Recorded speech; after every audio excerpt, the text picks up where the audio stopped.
नमस्कार, जोहार। मैं प्रेरणा चौरसिया आप सभी का स्वागत करती हूँ दूरदर्शन के इस खास कार्यक्रम और भी है राहें में। और भी है राहें में हम हर बार अपने दर्शकों को बताते हैं कि वो किस तरीके से किसी क्षेत्र में अपना करियर बना सकते हैं। और भी है राहें का आज का हमारा विषय है मेकाट्रॉनिक्स में करियर की संभावनाएं। इस विषय पर अधिक जानकारी के लिए हमारे साथ स्टूडियो में मौजूद हैं डॉक्टर विनय कुमार, जो कि असिस्टेंट प्रोफेसर है प्रोडक्शन इंजीनियरिंग बीआईटी मिश्रा में। सर, आपका बहुत बहुत स्वागत है हमारे स्टूडियो में। धन्यवाद मुझे आमंत्रित करने के लिए। विनय जी, मेकाट्रॉनिक्स में करियर बनाने के लिए छात्रों को जो है वो बहुत सारी चीज़ें सोचनी होगी, लेकिन इससे पहले हम यह जानना चाहेंगे कि मेकाट्रॉनिक्स क्या होती है। देखिए, मेकाट्रॉनिक्स बेसिकली हम लोग मैकेनिकल एंड इलेक्ट्रॉनिक्स को मिक्स करके एक मेकाट्रॉनिक्स शब्द बनाया था, जिसमें मैकेनिकल के because you are knowing that कि हमारा जो ट्रेडिशनल और कन्वेंशनल जो पहले स्टाइल था किसी मशीन के बारे में, वो आजकल चेंज हो गए हैं। और चूँकि कस्टमर का डिमांड चेंज हो रहा है, कस्टमर की नीड चेंज हो रही है और मार्केट में आजकल नए नए प्रोडक्ट काफ़ी आ रहे हैं, तो हम लोगों ने मेकाट्रॉनिक्स का यूज़ करके नए प्रोडक्ट को मार्केट में लॉन्च किया। ये मेकाट्रॉनिक्स बेसिकली इसमें मैकेनिकल को पता है कि बहुत सारे हमारे गियर्स होते हैं, एक्चुएटर्स होते हैं, न्यूमेटिक सिस्टम होते हैं, हाइड्रोलिक सिस्टम होते हैं, इलेक्ट्रॉनिक्स के कुछ पार्ट को, और उसके बाद इसमें कंप्यूटर साइंस के को भी इन्वॉल्व किया गया और प्लस इसमें इलेक्ट्रिकल के कंट्रोल सिस्टम को भी मिला के हम लोग टोटल मेकाट्रॉनिक सिस्टम को बनाते हैं जी। आज की डेट में अगर समाज में देखें तो लोगों की जो चाह है वो हर 1 साल 2 साल के बाद चेंज हो जाती है। जैसे आज की डेट में आप जो मोबाइल यूज़ कर रहे हैं वो मोबाइल में भी आपका 1 साल 2 साल 3 साल के बाद लगता है कि चेंज कर दें, या कोई कार यूज़ कर रहे हैं आप, कार 1 साल 2 साल चेंज कर लें, और नई नई तरह की कारें भी मार्केट में आ रही हैं। तो हमारा अगर मैकेनिकल का अगर देखें सोर्सेज, तो मैकेनिकल में हम लोग बेसिकली हैवी मशीन को डील करते हैं, मशीनिंग पार्ट को डील करते हैं जी।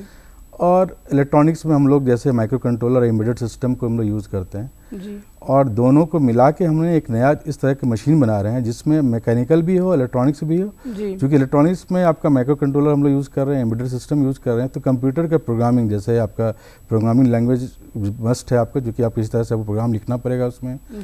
एम्बेडेड सिस्टम के लिए माइक्रो कंट्रोलर की भी प्रोग्रामिंग जरूरत पड़ेगी आपको, जैसे PLC आप यूज़ कर रहे हैं इलेक्ट्रॉनिक्स में, उसकी भी आवश्यकता होगी आपको, उसमें भी प्रोग्रामिंग की आवश्यकता होगी। प्लस हमारे पास कंट्रोल सिस्टम से जो इलेक्ट्रिकल का पार्ट है, जिसमें हम लोग क्लोज लूप सिस्टम यूज़ करते हैं या ओपन लूप सिस्टम यूज़ करते हैं। देखिए, एक बताएं आपको ओपन लूप सिस्टम क्या होता है, जिसमें फीडबैक नहीं होता है। क्लोज लूप सिस्टम जिसमें हम लोग फीडबैक सिस्टम यूज़ करते हैं। जैसे मान लीजिए कोई काम कर रहे हैं आप, जैसे आपके टंकी में पानी भर गया, उसके बाद आपका सिस्टम आ गया कि आपके पास मैसेज आ गया टंकी में पानी भर गया, तो ऑटोमेटिक वो बंद हो जाएगा। तो आज की डेट में हम लोग उस तरह के एक डिवाइसेस का यूज़ कर रहे हैं जिसमें हम लोग को फीडबैक सिस्टम मिले, उसके लिए हम लोग क्लोज लूप सिस्टम यूज़ करते हैं। प्लस आपके और बहुत सारे चीज़ों को मिला के हम लोग प्रोडक्ट बना रहे हैं। जैसे स्मार्ट होम की हम लोग परिकल्पना कर रहे हैं। आप अगर अपने घर में आज की डेट में एलेक्सा यूज़ कर रहे हैं, जिसमें आप केवल आप बोलते हैं और उसके बाद आपका उस बोलने कमांड के साथ ही टीवी में या कंप्यूटर में वो सिस्टम चेंज हो जाता है, या आप जो भी चीज़ सुनते हैं। तो ये कैसे हो रहा है, ये सारी चीज़ें जो सेंसर बेस्ड हो रहा है। तो मैकेनिकल इंजीनियरिंग अगर आप सेंसर की बात करें तो सेंसर्स जो हमारा पार्ट नहीं, मैकेनिकल के लोग सेंसर के बारे में डील नहीं करते हैं। हालांकि अब तो चूँकि आपको मल्टीडिसिप्लिनरी, बीइंग इंजीनियर आपको मल्टीडिसिप्लिनरी होना पड़ेगा, क्योंकि आप ये नहीं कर सकते हैं कि नहीं मुझे केवल मैकेनिकल के जो भी पुराने आपको न्यूमेटिक्स हाइड्रोलिक सिस्टम है या मैकेनिकल सिस्टम उसी में डील करें।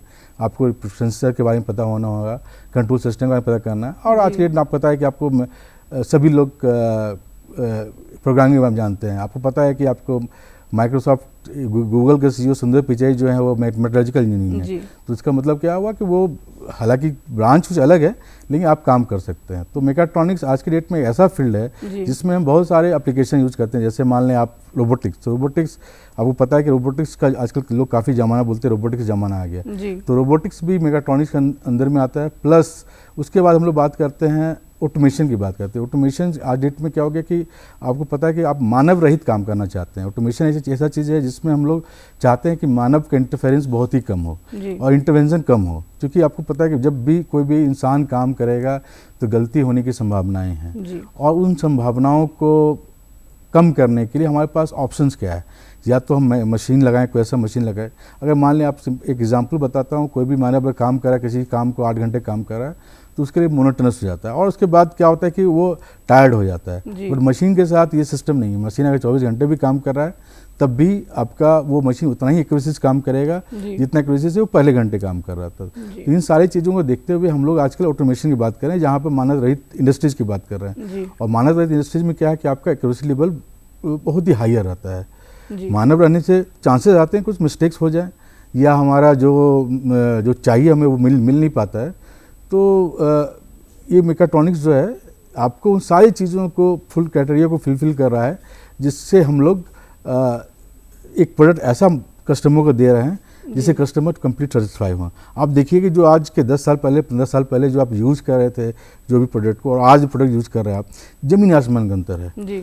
और अगर मान लें कि आपको मशीन के बारे में आपको जानकारी हो, तो पहले हम लोग कन्वेंशनल और ट्रेडिशनल मशीन यूज़ करते थे। मैं एग्जांपल लेता हूँ, जैसे लेथ मशीन की बात करता हूँ, सेपर मशीन, ग्राइंडिंग मशीन्स है। तो इसमें क्या होता था, मैक्सिमम स्पीड हम लोग 3000 RPM, 4000 RPM, 5000 RPM जा सकते हैं। आजकल हम लोग जो मशीन जो वो 10,000 RPM पे काम कर रहे हैं। तो ये मशीन जब इतने स्पीड पे काम कर रहा है तो बड़ी मुश्किल है कोई भी मानव जो है उस स्पीड पे काम कर ले। तो इसीलिए तो इसीलिए कोशिश ये आती है कि हम लोग ऑटोमेशंस और ये मेकाट्रॉनिक्स का यूज़ करें, सेंसर का यूज़ करें। जैसे आपको पता है सेंसर्स बेसिकली होता क्या है, सेंसर्स जो एक फिजिकल फेनोमेनन को, जो फिजिकल चीज क्वांटिटी को, उसको एक इलेक्ट्रिकल सिग्नल्स में कन्वर्ट कर देता है जी।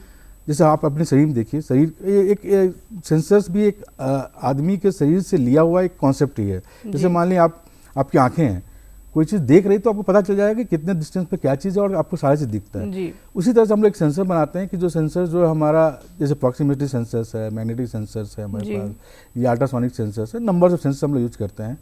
जैसे मान लें कि आप अगर आप स्टील प्लांट की बात सुनिए तो वहाँ पर हम लोग फर्नेस यूज़ करते हैं। फर्नेस के आसपास का टेम्परेचर जो है 1400 से 1500 डिग्री सेंटीग्रेड रहता है। वहाँ पे कोई मानव को काम करना बहुत ही मुश्किल है, क्योंकि आपको पता है कि 100 डिग्री पे तो आपको वो पानी बॉयल हो जाता है, 1400 सेंटीग्रेड पे कैसे काम करेंगे, तो वहाँ पर कैसे काम होगा। तो इसके लिए हम लोग क्या करते हैं, जनरली मशीन का यूज़ करते हैं। और मशीन में वो भी मशीन को हमें एक देना है, आपको एक माइंड देना है, उसके लिए हम लोग सेंसर यूज़ करते हैं। सेंसर जो है मशीन को बताता है आपको कैसे काम करना है। तो मेकाट्रॉनिक्स का मेन पर्पस ये है कि किसी भी मशीन को इंटेलिजेंस हम लोग देते हैं कि आपको कैसे काम करना है, जिससे वो मानव रहित काम जो है बहुत ईजी वे में कर सकता है। विनय जी, आपने मेकाट्रॉनिक्स के बारे में बहुत अच्छे से बताया। अब जो बच्चे 12th पास करने के बाद जो है वो इंजीनियरिंग की तरफ जाना चाहते हैं, बहुत से बच्चों को अभी भी जानकारी नहीं है कि इंजीनियरिंग में मेकाट्रॉनिक्स भी जो है उसकी भी पढ़ाई हो रही है। लोगों को अभी भी जो है वो मैकेनिकल, इलेक्ट्रॉनिक और कंप्यूटर साइंस के बारे में जानकारी है। तो जो बच्चे मेकाट्रॉनिक्स में दाखिला लेना चाहते हैं उन्हें किस तरीके से जो है वो प्रोसेस करना पड़ेगा?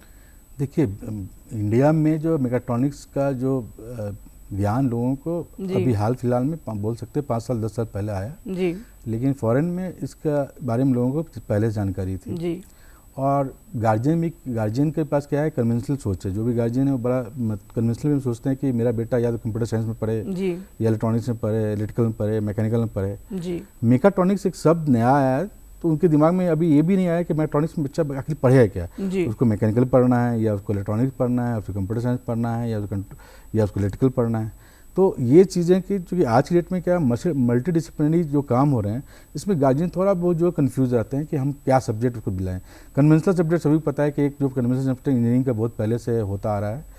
मेकाट्रॉनिक्स आज की डेट में इंडिया में भी आप लोग जानने लगे। जैसे मान लीजिए सारी चीज़ें आजकल डेट में जो भी प्रोडक्ट यूज़ कर रहे हैं, लोगों को पता है कि ये इसमें सेंसर्स हैं, बहुत सारे सेंसर्स यूज़ किया जा रहा है। तो घर में भी यूज़ कर रहे हैं, किचन में इवन जो औरतें किचन में यूज़ कर रही है, फादर जो है घर में यूज़ कर रहे हैं, स्मार्ट होम्स यूज़ कर रहे हैं। आजकल इवन पंखा देखिए, वो भी IoT बेस्ड पंखा है कि आप अपना रिमोट से पंखा ऑन कर लें, या आप मतलब ऑफिस में अगर हस्बैंड वाइफ दोनों ऑफिस में काम कर रहे हैं तो वो सेट कर देते हैं AC का टाइमिंग, और उसके बाद फिर जब आते हैं तो उनका AC चालू रहता है, रूम ठंडा रहता है। तो इस सारी चीज़ें जब आ गई तो आज के मेकाट्रॉनिक्स के लिए बच्चों को, हालांकि कोई ऐसा नहीं कि स्पेशल कुछ करना है, जैसे PCM आपको लेना पड़ेगा 12th में, और मैथमेटिक्स जो सबसे इम्पोर्टेंट रोल करता है। ऐसा नहीं है कि आपको इंजीनियरिंग करने के बाद ही मेगाट्रॉनिक्स के बारे में आप पढ़ सकते हैं जी। आजकल बहुत सारे ऐसे सब्जेक्ट में मल्टीडिसिप्लिनरी आ गए हैं जिसमें आप मेगाट्रॉनिक्स पढ़ सकते हैं। जैसे आप अगर IMSc मैथमेटिक्स ले रहे हैं या एमटेक कर रहे हैं या IMSc फिजिक्स कर रहे हैं जी। ये सब सब्जेक्ट पढ़ने के बावजूद भी आप मेगाट्रॉनिक्स में काम करें। आपका बेसिकली रुझान होना चाहिए कि मुझे कुछ इनोवेटिव करना है जी। और इन सब इलेक्ट्रॉनिक चीज़ों के साथ काम करना है जी। तभी जाके आपको मेगाट्रॉनिक्स में काम कर सकते हैं। ऐसा नहीं है, ये ऐसा सब्जेक्ट नहीं है कि आप कोई चीज़ पहले से आप सीख रहे हैं क्लास 10th में क्लास 9th में। हालांकि आप स्कूल में भी जाएंगे तो स्कूल में भी क्लास 6 7th में बच्चों को आर्डिनो के बारे में बताया जाता है। तो आजकल बच्चे पहले से क्लास 6 7 से ही, हालांकि हम लोग समय में ऐसा नहीं था, क्लास 6 7 में ही बच्चे यूट्यूब पर देख के बहुत सारे IoT बेस्ड आपको प्रोडक्ट बना रहे हैं। आप उनके अपने देखिएगा जो उनके प्रोजेक्ट बनाते हैं क्लास 8 में, क्लास 9 में, क्लास 10th में, तो उनको पूरी तरह से यूट्यूब से आइडिया मिल जा रहा है। और बहुत सारे जो मेगाट्रॉनिक्स के कंटेंट हैं यूट्यूब पर अवेलेबल है, ऑनलाइन अवेलेबल है, वेब पे अवेलेबल है और इससे आप सीख सकते हैं किस तरह से नए प्रोडक्ट बनाते हैं। हालांकि इसका बृहद रूप देखें तो काफ़ी वास्ट है। अगर आप ऑटोमेशन ऑफ इंडस्ट्री की बात करें, जो हम लोग इंडस्ट्री 4.0 की बात करते हैं तो इंडस्ट्री 4.0 में कंप्लीट हम लोग मेगाट्रॉनिक्स की बात करते हैं। तो क्लास 10 12th में क्लास 10 से अगर आपको रुझान तो क्लास 12th में आपको केवल साइंस स्ट्रीम लेना है, PCM। इंजीनियरिंग करते हैं तो इंजीनियरिंग में भी आपको बीटेक एंड मेगाट्रॉनिक्स बहुत सारे IIT में, बहुत सारे NIT में स्टार्ट हो चुके हैं, बहुत सारे प्राइवेट इंस्टीट्यूट में स्टार्ट हुए। इवन हमारे college Birla institute of technology में भी मेगाट्रॉनिक्स के बारे में बहुत सारे बताया जाता है। हमारे यहाँ एक रोबोटिक्स क्लब भी है जिस क्लब में हम लोग मेगाट्रॉनिक्स के बारे में काफ़ी जानकारी देते हैं। इसके अलावा भी हमारे पास काफ़ी टेक्निकल क्लब हैं जिसमें हम लोग मेगाट्रॉनिक्स के बारे में ज्ञान दे रहे हैं। प्लस हमारे पास इलेक्ट्रॉनिक्स इंजीनियरिंग में, कंप्यूटर साइंस इंजीनियरिंग में बहुत सारे बच्चे जो हैं इस तरह के प्रोजेक्ट बना रहे हैं, इस तरह के मिनी प्रोजेक्ट, मेजर प्रोजेक्ट पे काम कर रहे हैं या असाइनमेंट पे काम कर रहे हैं जिसमें जिनका अपना रुझान है। और आज के डेट में क्या है कि ज़माना जो है डिफेंस में भी कंप्लीट मेगाट्रॉनिक्स हो चुका है। तो चाहे आप डिफेंस में जा रहे हैं तो डिफेंस के लिए आपको अनमैन्ड व्हीकल की बात कर रहे हैं हम लोग या एरियल व्हीकल की बात कर रहे हैं हम लोग, सारा चीज़ आज के डेट में ऑटोमेटेड हो चुका है। जब आजकल ड्राइवरलेस कार की बात कर रहे हैं, ड्राइवरलेस मेट्रो की बात कर रहे हैं, तो ये सारे चीज़ें जो है कैसे हो रहा है, ये तो कोई ना कोई चला रहा है। और चला कौन रहा है? वो हमारा सेंसर्स बेस्ड जो है, जो हमारा कंट्रोलर है वो सारी चीज़ें चला रहा है। तो आपको क्लास 12th में PCM लेना है और एडमिशन के बारे में सभी को पता है कि JEE आजकल JEE मेंस होता है। JEE उसके बाद अगर आपको IIT जाना तो JEE एडवांस करना होगा। JEE एडवांस के लिए आपको शुरू से PCM की तैयारी करना है। या आपके प्राइवेट कॉलेज में भी BIT मिश्रा है, बिट्स पिलानी है आपका, VIT वेलोर है आपका, थापर इंस्टीट्यूट है, मणिपाल है, बहुत सारे ऐसे इंस्टीट्यूट हैं जिसमें आपको मेगाट्रॉनिक्स के बारे में पहले से बताया जा रहा है। या वहाँ पे बीटेक इन मेगाट्रॉनिक्स है। हालांकि हमारे यहाँ बीटेक इन मेगाट्रॉनिक्स नहीं है, लेकिन अब धीरे धीरे सारे IIT NIT और जितने भी प्राइवेट अच्छे इंस्टीट्यूट हैं वो मेगाट्रॉनिक्स सब्जेक्ट को स्टार्ट कर रहे हैं, क्योंकि इसमें लोगों का रुझान काफ़ी ज़्यादा हो रहा है और बच्चे भी काफ़ी इसके बारे में सीखना चाह रहे हैं। क्योंकि ज़माना अब ट्रेडिशनल और कन्वेंशनल मशीन का ज़माना अब धीरे धीरे ख़त्म हो रहा है। जो मशीन्स आप पहले हैंड मैनुअल ऑपरेटेड करते थे उसकी जगह पे सारे जो है ऑटोमेटिक मशीन्स जो है जगह ले रहे हैं। तो जब भी हम ऑटोमेटिक मशीन की बात करेंगे तो वहाँ पर हम कंट्रोलर और सेंसर की बात करेंगे। तो बच्चे भी आप जागरूक हो रहे हैं, बच्चे भी मेगाट्रॉनिक प्रति काफ़ी रुझान है उनका। तो उनको मैं यही सलाह दूंगा बच्चों को कि क्लास 12th में आप PCM लें, PCM लेके तैयारी करें। और पता है आपको एग्ज़ाम के बारे में, JEE और JEE भी है, प्राइवेट कॉलेज में एडमिशन के लिए एक अलग से एग्ज़ाम होता है। तो एग्ज़ाम पास करके आप कहीं भी बीटेक में या BSc इंटीग्रेटेड BSc और इंटीग्रेटेड MSc जिसमें मैथमेटिक्स हो, क्योंकि mathematics is important, it is playing major role अगर हम बात करें मेगाट्रॉनिक्स का। तो वो लेके और आप मेगाट्रॉनिक्स के बारे में पढ़ सकते हैं, अच्छे से पढ़ सकते हैं। इसके अलावा भी जिसको बहुत ज़्यादा रुझान है, जैसे बहुत लोग जो हैं आर्ट्स ले रहे हैं लेकिन उनको लगता है कि नहीं इस एरिया में हम काम कर सकते हैं, तो ये ओपन एरिया है। इसमें कोई ऐसा नहीं है कि बहुत ज़्यादा आपको एकदम स्टार्टिंग फेज में, हाँ जब बहुत ज़्यादा दूर जाना है उस केस में तो फिर आपको टेक्निकल नॉलेज ज़रूरत है। स्टार्टिंग फेज में आर्डिनो कैसे यूज़ करते हैं या डिफरेंट कंपोनेंट कैसे यूज़ करते हैं ये बच्चे जान सकते हैं। क्योंकि क्लास 6 से 7 से बच्चों को स्कूल में ही पढ़ाया जा रहा है आपको। तो आज की डेट में अब जो है इंडिया में भी मेगाट्रॉनिक्स का काफ़ी ज़्यादा बच्चे जागरूक हो गए हैं, बच्चों को क्लास स्कूल लेवल से बताया जा रहा है। और क्लास 10th और क्लास 12th तो बच्चे, चूँकि आपको पता है कि आजकल तो ज़माना ऑनलाइन हो गया, तो बच्चे अपने साथियों के द्वारा या ऑनलाइन जो भी चीज़ अवेलेबल है उस तरह जान जाते हैं कि किस सब्जेक्ट में हमको बीटेक करना है या किस डायरेक्शन में आगे बढ़ना है। तो बहुत ईजी है आज की डेट में। बस थोड़ा सा ये है कि इंडिया में ये 4 साल 5 साल से काफ़ी ज़्यादा जोर पकड़ा है। इसके पहले बाहर की कंट्री में काफ़ी ज़्यादा काम कर हो रहा था इस पर। विनय जी, आपने बताया कि कौन कौन से इंस्टीट्यूट है वो बेहतर हैं बच्चों के एडमिशन के लिए, जिसमें वो एडमिशन लेकर के मेकाट्रॉनिक्स की पढ़ाई अच्छे से कर सकते हैं। मेकाट्रॉनिक्स जो बच्चे पढ़ाई कर लेते हैं, जैसे जिन्होंने बीटेक कर लिया है, उसके बाद उन्होंने एमटेक भी कर लिया है, तो ऐसे लोगों की हमारी आज की सोसाइटी में ज़रूरत कहाँ पड़ती है? क्योंकि कई बार जो बच्चे हैं वो पढ़ाई तो कर लेते हैं, लेकिन जॉब को लेकर के जो है वो लगातार परेशान रहते हैं। तो ऐसे में हमारी सोसाइटी में अभी के समय में कहाँ मेकाट्रॉनिक्स पढ़ने वाले बच्चों की ज़रूरत पड़ती है? देखिए, आज के डेट में आप घर में कोई भी कुछ भी सामान यूज़ कर रहे हैं जी, और ऑफिस से लेके, मतलब आप अपने डेली लाइफ में देखिएगा, मॉर्निंग से लेके इवनिंग तक जो भी सामान यूज़ कर रहे हैं जी, मैक्सिमम सामान जो है आज की डेट में आपका ऑटोमेटेड सामान है। चाहे जी। आप मोबाइल यूज़ कर रहे हैं, चाहे जिस कार से जा रहे हैं या जिस बस से जा रहे हैं आप, जिस ट्रेन से जा रहे हैं, जिस मेट्रो से जा रहे हैं आप, तो हर एक जगह आप देखिएगा कि मेकाट्रॉनिक का यूज़ हो रहा है। जी, कंपनियां भी, जैसे बड़ी बड़ी कंपनियां जैसे टाटा है, टाटा के जो टाटा मोटर्स हैं जी। आपको, मारुति सुजुकी है, या अशोक लीलैंड है आपका, या हुंडई है आपका, जी, आजकल ईवी गाड़ियां आ रही हैं, आजकल ऐसी गाड़ियां आ रही हैं जो लग्जरियस गाड़ियां हो रही हैं। आप जी। देखते होंगे कि अगर मार्केट में देखिएगा, सेल्स देखिएगा, तो लोग जो है आजकल ऑटोमेटेड गाड़ी को ज़्यादा प्रेफरेंस दे रहे हैं, क्योंकि जी। उसमें लग्जरी ज़्यादा है, उसमें कंफर्टनेस है, उसमें ईज टू हैंडलिंग है। जी, आप पहले अगर 10-15 साल 20 साल पहले देखिएगा, जो बस का ड्राइवर जब बस चलाता था तो काफ़ी ज़्यादा उसको स्ट्रांग होना पड़ता था स्टीयरिंग को घुमाने के लिए। जी, और आज के डेट में जो बहुत दुबले पतले लोग, जिसके पास बहुत कम ताकत भी है, वो भी बस को आराम से हैंडल कर लेते हैं। जी, उसी तरह से कार में आप बैठते होंगे तो कार में आपका डोर से लेकर हर एक चीज़ जो है वो आपको, जैसे मान लिया आप 80 के ऊपर चला रहे हैं स्पीड में, तो ऑटोमेटिक आपको एक सिग्नल दे देगा कि आप 80 के ऊपर जा रहे हैं। जी, या आपका गाड़ी खड़ा है तो आप देखिएगा स्टीयरिंग जो है बहुत ही सॉफ्ट रहता है, जी। और जब हाई स्पीड पर गाड़ी जा रहा है तो स्टीयरिंग काफ़ी हार्ड हो जाता है। जी, आप सिंपल छोटा सा हल्का सा ब्रेक को दबाएंगे तो ब्रेक काफ़ी काम करता है आपका। तो ये चीज़ पहले नहीं थी। तो आप आज के डेट में क्या हो गया कि हम लोग आज माइक्रो कंट्रोलर बेस्ड सारा चीज़ हो गया है, जी, और जहाँ पे माइक्रो कंट्रोलर बेस्ड होगा काफ़ी वहाँ पर सेंसर्स हम लोग को यूज़ करना पड़ेगा। जी, तो आप केवल, और इवन देखिएगा आप केवल टच स्क्रीन पे केवल टच करने से, या आपके ऑन स्टीयरिंग पे जो भी कंट्रोलर है उसके टच करने से सारा चीज़ कंट्रोल हो रहा है आपके। जी, तो बच्चे जब मेकाट्रॉनिक्स से चाहे इंजीनियरिंग कर ले रहे हैं, या जो डिफरेंट ग्रेजुएशन या पोस्ट ग्रेजुएशन कर रहे हैं, जी। या आपको डॉक्टरेट कर रहे हैं मेकाट्रॉनिक्स से, आज के जो भी कंपनी काम कर रही है, चाहे किसी फील्ड में हो, चाहे हाउस होल्ड कुछ भी बना रही है आपको, जी, कुछ यूटेंसिल्स बना रही है आपको, ऑटोमोबाइल बना रही है आपको, डिफेंस सेक्टर में काम कर रही है, इवन मेडिकल सेक्टर में देखिएगा आजकल हम लोग आर्टिफिशियल सर्जरी कर रहे हैं हम लोग। इसका मतलब सभी जगह आपकी डेट में कभी की ज़रूरत है, सभी मेकाट्रॉनिक्स इंजीनियर की ज़रूरत है। जी, और जहाँ पर जैसे अगर मैकेनिकल की बात करें, मैकेनिकल की बात करें, तो हमारे देश में सबसे ज़्यादा काम जो है हम लोग ऑटोमोबाइल में काम करते हैं। जी, इंडस्ट्री की बात करें तो हमारा स्टील इंडस्ट्री है, सीमेंट इंडस्ट्री है, जो हमारा जो मेन इंडस्ट्री है, उसमें सारी जगह पर जो भी मशीन हम लोग यूज़ कर रहे हैं वो हमारा ऑटोमेटेड है। इवन असेंबली भी जहाँ हो रही है, जहाँ असेंबली भी लोग कर रहे हैं, जैसे मैंने मोबाइल सेक्टर में जहाँ असेंबली कर रहे हैं आप, जी, वहाँ पर भी आपको सारे मशीन्स ऑटोमेटेड है। तो आप कहीं भी आप जाएंगे तो सारे इंडस्ट्री जो ऑटोमेटेड हो रहा है।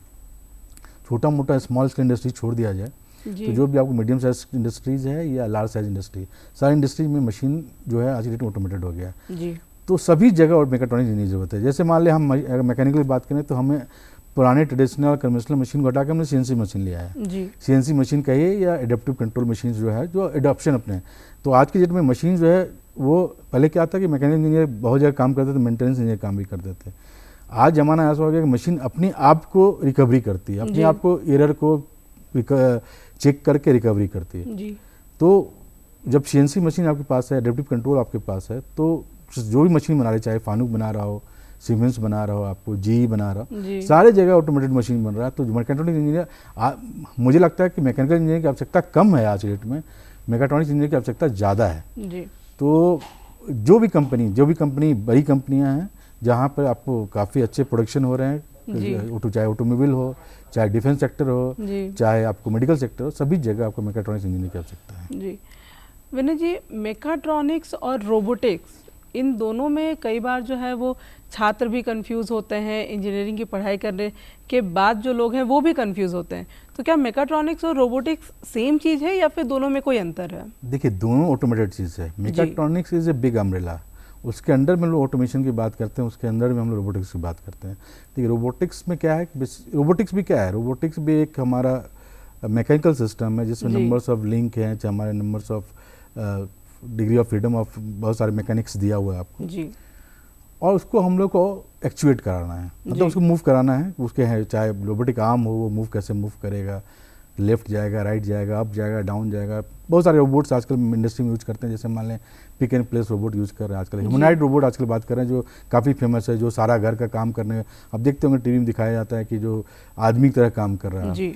तो बेसिकली क्या है, ये लॉट ऑफ सेंसर्स बेस्ड है। जी। अगर मान लें किसी आर्म को मूव कराना है तो कौन मूव कराएगा, एक मैकेनिक तो जा रहा है, हम लोग गियर लगाए हुए हैं, मैकेनिज्म है उसमें, मैकेनिकल मैकेनिज्म है उसमें, लेकिन ये मूव कौन कराएगा, ये इंस्ट्रक्शन कौन देगा। तो उसके लिए हम लोग कंट्रोलर यूज़ करते हैं, और कंट्रोलर क्या होता है, सीएनसी से हमारा वो सिग्नल देता है। जी। तो रोबोट भी जो है एक मेगाट्रॉनिक्स का पार्ट है, बट ये है कि रोबोट्स का यूज़ कहीं डिफरेंट जगह करते हैं हम लोग, ऑटोमेशन का यूज़ हम लोग इंडस्ट्री में यूज़ करते हैं। हालांकि इंडस्ट्री में भी आपका जैसे मान लिया हम लोग ऑटोमेटेड गाइडेड व्हीकल यूज़ कर रहे हैं आपका, तो ऑटोमेटेड गाइडेड व्हीकल के लिए बहुत जगह हम लोग पिक एंड प्लेस रोबोट की बात करते हैं। जैसे हमारा ASRS है, ऑटोमेटेड स्टोरेज रिट्रीवल सिस्टम है, जहाँ वहाँ पर भी हम लोग ऑटोमेशन की बात करते हैं। जी। तो रोबोट जो है बेसिकली पार्ट ऑफ मेगाट्रॉनिक्स है। हाँ, इसमें दोनों में आपको जानकारी होना चाहिए कि मेगाट्रॉनिक्स में क्या क्या चीज़ यूज़ होता है। जी। तो आपको पहला चीज़ तो मैकेनिकल के सारे मैकेनिज्म के बारे में पता होना चाहिए आपको, जो फिजिकल फिनोमिनन होता है आपका। जी। आपको कंप्यूटर, देखिए कोई भी चीज़ प्रोग्रामिंग के बिना काम नहीं कर सकता है। तो आप चाहे कंप्यूटर में C जानते हो, C++ जानते हो, जो प्रोग्रामिंग लैंग्वेज है, पाइथन, आज की डेट में पाइथन काफ़ी ज़्यादा चल रहा है। जी। तो प्रोग्रामिंग लैंग्वेज में जानकारी आपको होना चाहिए, प्लस आपको आज की डेट में AI का कॉन्सेप्ट पता होना चाहिए, आर्टिफिशियल इंटेलिजेंस कॉन्सेप्ट पता होना चाहिए। जैसे बहुत सारी जगह पर हम लोग न्यूरल नेटवर्क यूज़ करते हैं, फजी लॉजिक यूज़ करते हैं। जैसे मान लें आपने एलेक्सा में कुछ चीज़ बोला, जी। तो वो एलेक्सा कैसे कैच करता है कि वो आपने क्या बोला। जी। उसके लिए हम लोग जनरली स्पीच रिकॉग्निशन की बात करते हैं हम लोग, कभी कभी हम लोग पैटर्न रिकॉग्निशन की बात करते हैं। तो आपको कंप्यूटर के एल्गोरिदम के बारे में, कंप्यूटर के प्रोग्रामिंग के बारे में पता होना चाहिए, आपको कंट्रोल सिस्टम के बारे में पता होना चाहिए कि आपका फीडबैक कैसे जाना है, whether it should be open और क्लोज, किस तरह से आपको। साथ में आपको इलेक्ट्रॉनिक्स के भी एम्बेडेड सिस्टम के बारे में, आपका माइक्रो कंट्रोलर कैसे काम करता है, प्रोग्रामेबल लॉजिक कंट्रोलर कैसे काम करता है, ये सारी जानकारी आपको होना चाहिए। तभी जाके आप ये कह सकते हैं कि ये रोबोट को हम बना सकते हैं। तो रोबोट भी अगर मेगाट्रॉनिक्स का कोई ज्ञान है तो रोबोट पे भी आप काम कर सकते हैं। और रोबोट बेसिकली हम लोग किसी एक पर्पस के लिए यूज़ करते हैं, इंडस्ट्री में यूज़ करते हैं कि हम लोग मटेरियल हैंडलिंग डिवाइसेस रूप में यूज़ करते हैं, कभी हम लोग ट्रांसपोर्टेशन के रूप में यूज़ करते हैं, या कभी कभी क्या होता है आज की डेट में देखिएगा, जो भी हमारा जो ऑटोमोबाइल में जो टिन सीट्स जो हम लोग काफ़ी जो मैन्युफैक्चरिंग करते हैं, तो वहाँ पे क्या होता है कि आप बहुत सारे भारी सामान को उठाना बड़ा मुश्किल है, या ह्यूमन जो है एक कोई भी भारी सामान को उठा रहा है और नीचे घुमा रहा है तो काफ़ी ज़्यादा टायर्ड हो जाएगा। तो इस जगह पर, सारी जगह पर हम लोग रोबोट का यूज़ करते हैं। आज डेट में अगर आप मर्सिडीज बेंच की बात करें, ऑडी की बात करें, तो उनकी सारी इंडस्ट्रीज जो रोबोटिक बेस्ड इंडस्ट्रीज हो गई है। ये जो है सीट मेटल काम भी रोबोट के द्वारा कराते हैं, पेंटिंग भी रोबोट के द्वारा कराते हैं, इंजन का फिटिंग रोबोट के द्वारा कराते हैं, प्लस जो आपका मैन्युफैक्चरिंग है, जो चाहे वेदर इट इज कास्टिंग है या फोर्जिंग है, इसमें भी हम लोग रोबोटिक का यूज़ करते हैं। तो robot is a part of megatronic. तो मेगाट्रॉनिक से बिग अम्ब्रेला, इसके अंदर में हम लोग रोबोट्स को लाते हैं, हम लोग ऑटोमेशन की बात करते हैं। जी विनय जी, रोबोटिक्स के बारे में आपने बताया, ऑटोमेशन के बारे में आपने बताया, अभी ह्यूमन रोबोट्स का जो है वो काफ़ी ट्रेंड चला हुआ है। अगर हम भारत की बात करें तो भारत में भी कई जगहों पे जो है वो ह्यूमन रोबोट्स पे टेस्ट किए जा रहे हैं। अभी हाल ही की एक घटना है कि स्टेशंस पे जो है वो अब रोबोट्स को उतारा जाएगा। आपको क्या लगता है कि रोबोट्स जो हैं, अगर ह्यूमन रोबोट्स को आम जनता के बीच में उतारा जाएगा तो उसके फ़ायदे और उसके नुकसान जनता को किस तरीके से देखने पड़ेंगे? देखिए, रोबोट का जो प्रिसीजन लेवल होता है बहुत ही हाई होता है जी। उसमें एक्यूरेसी की अगर बात करें हम लोग तो एक्यूरेसी बहुत ही हाई एक्यूरेसी रहता है जी। तो जनरली क्या है कि आज की डेट में जैसे मान लें कि आप कोई ट्रेन चला रहे हैं जी, मैनलेस ट्रेन चला रहे हैं या मैनलेस मेट्रो चला रहे हैं आप, तो हमें उसमें मिस्टेक होने का चांसेस नहीं के बराबर होना चाहिए। जी।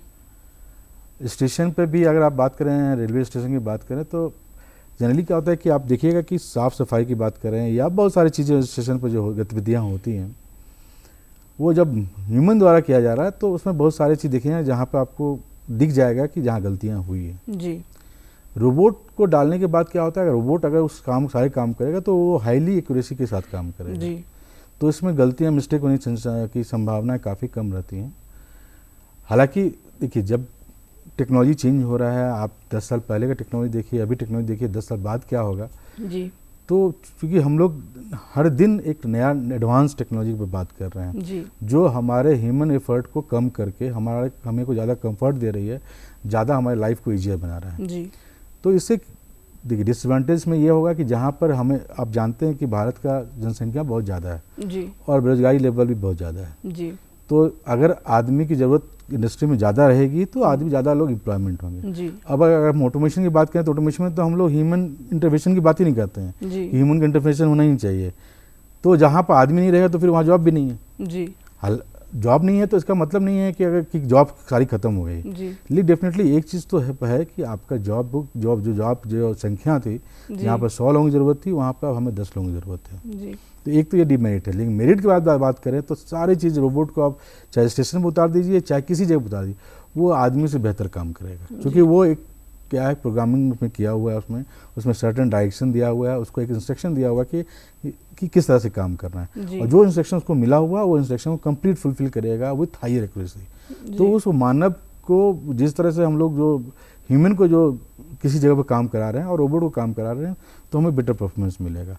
और रोबोट जो है हमारा, जो 10 लोग मिलकर काम करते हैं वो एक ही रोबोट मिलकर काम कर देगा। तो एक तो आदमी की संख्या की आवश्यकता कम पड़ेगी हमें, और प्लस एक्यूरेसी लेवल भी बहुत हायर रहेगा। तो आज की डेट में जो अगर 10 साल बाद क्या होगा ये तो कोई नहीं जानता है, लेकिन इतना तो पक्का है कि अब जो है रोबोटिक जो हमारा कॉन्सेप्ट है, रोबोट टेक्नोलॉजी को सभी जगह पर यूज़ किया जाएगा, क्योंकि लोगों को ज़्यादा एक्यूरेसी ज़रूरत है। अगर मान लें आप सपोज अभी कोई चीज़ पैसा दे के परचेज करते हैं तो आप चाहते हैं कि हमारा वो प्रोडक्ट है XY प्रोडक्ट जो भी ले रहे हैं आप, वो कंप्लीट वो सारी चीज़ें मिल जाना चाहिए जो आपके दिमाग में है। जी तो उसके लिए तो फिर सारे चीज़ को आपको इनबिल्ट करना होगा। इनबिल्ट इतना आसान तो होता नहीं है। जी तो उसके लिए फिर ऑटोमेशन की बात करें, रोबोट को यूज़ करना ही पड़ेगा। जैसे मान लें एक रोबोट सर्जरी की मैं बात कर रहा था, रोबोट सर्जरी में डॉक्टर्स भी हर पॉइंट शरीर के हर एक कोने में नहीं पहुंच सकते। जी इसीलिए क्या होता है रोबोटिक सर्जरी में, रोबोट क्या है वो आपके हर एक पॉइंट पे पहुंच जाए, क्योंकि उसके इतना ज़्यादा फ्लेक्सिबिलिटी होता है कि हर एक कोने में पहुंच के वो आपको सर्जरी कर सकता है। विनय जी, समय का अभाव है लेकिन आपने बहुत ही अच्छी जानकारियाँ हमारे दर्शकों से साझा की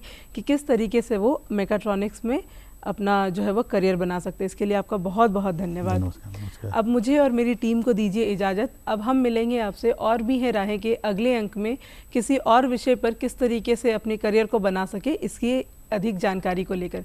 तब तक के लिए नमस्कार, जोहार।